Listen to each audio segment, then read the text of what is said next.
El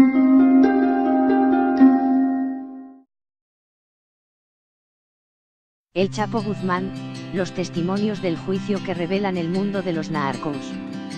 Asesinatos, torturas, sobornos en México y Colombia y hasta submarinos, esto y más se ha escuchado en el juicio al narco Joaquín Guzmán en Nueva York. El Chapo Guzmán, los testimonios del juicio que revelan el mundo de los narcos. Fríos asesinatos, torturas por encargo, pistolas con brillantes, sobornos a funcionarios de México y Colombia, túneles, trenes, aviones, barcos, lanchas y hasta submarinos para transportar toneladas de droga a EU y una vida de lujos desenfrenados al margen de la ley. Así es el mundo criminal de los cárteles de la droga de México descrito por algunos de sus más destacados protagonistas.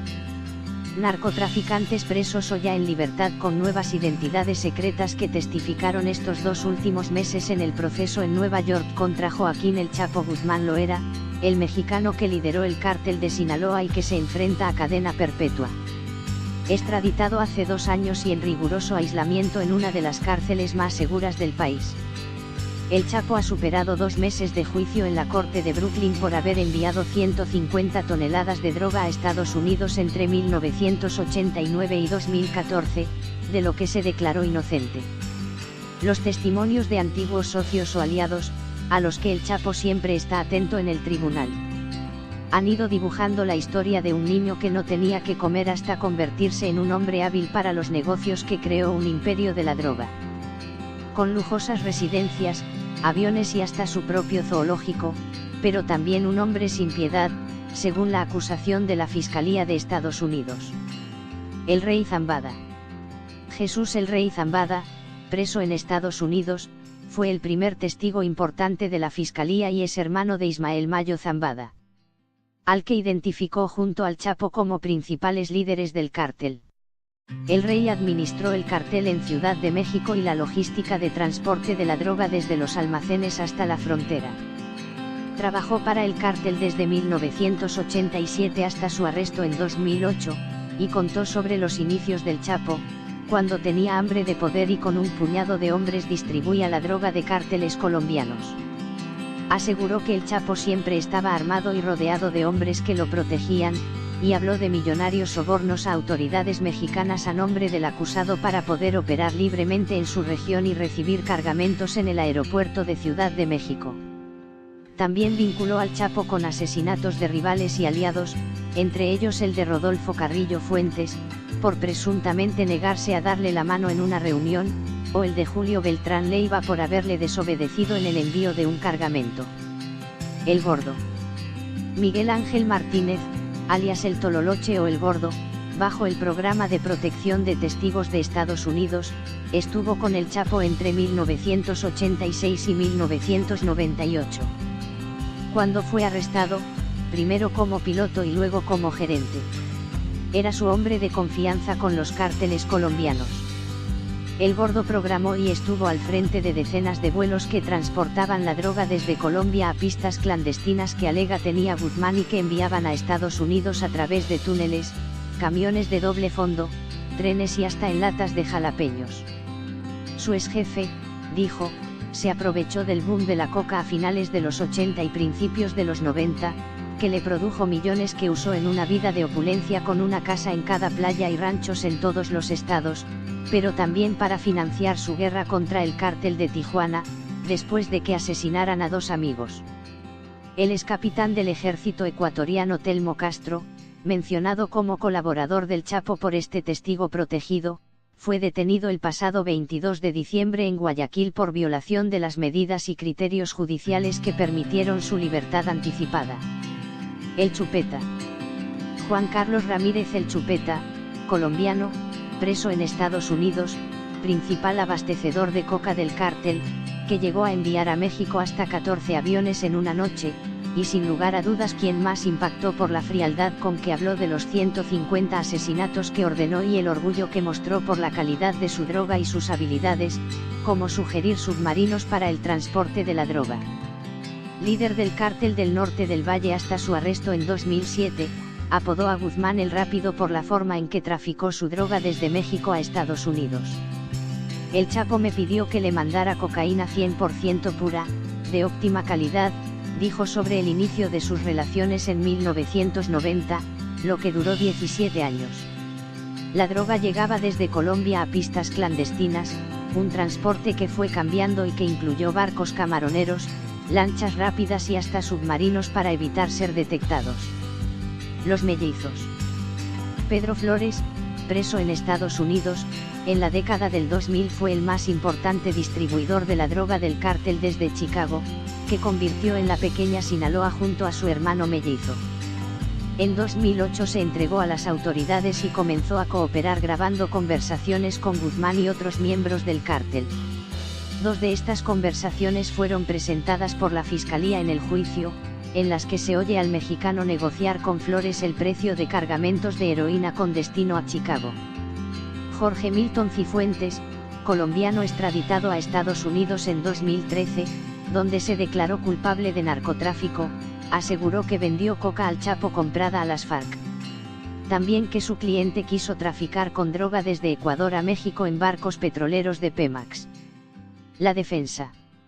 La defensa del Chapo resta credibilidad a los testimonios y el primer día del juicio descargó las acusaciones en el narcotraficante Zambada García, de quien recordaron que nunca ha estado en prisión pese a su vida delictiva de 40 años, ya que supuestamente pagó al actual y al pasado presidente de México cientos de millones de dólares en sobornos, en alusión a Enrique Peña Nieto y a Felipe Calderón.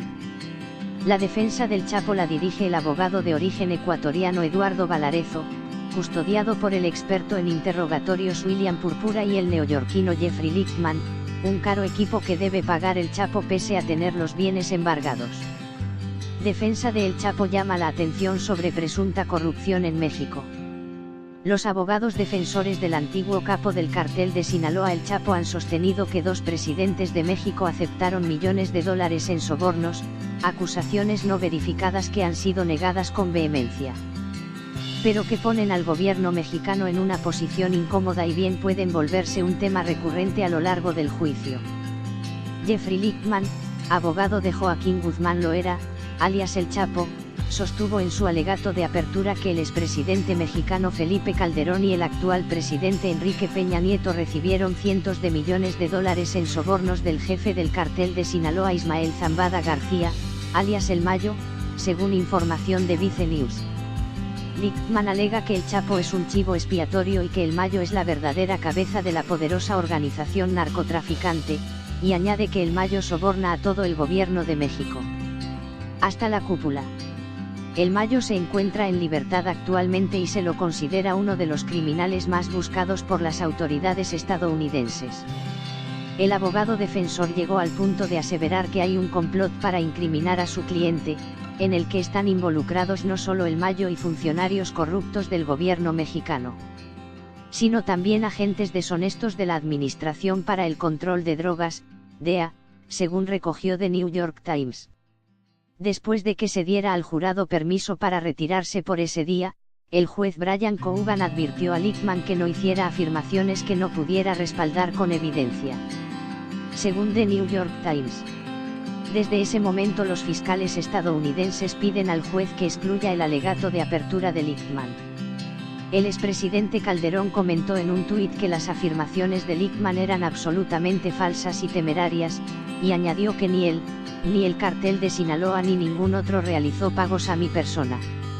El presidente Enrique Peña Nieto también rechazó las denuncias por medio de un vocero, quien las calificó de completamente falsas y difamatorias. Análisis de Inside Crime.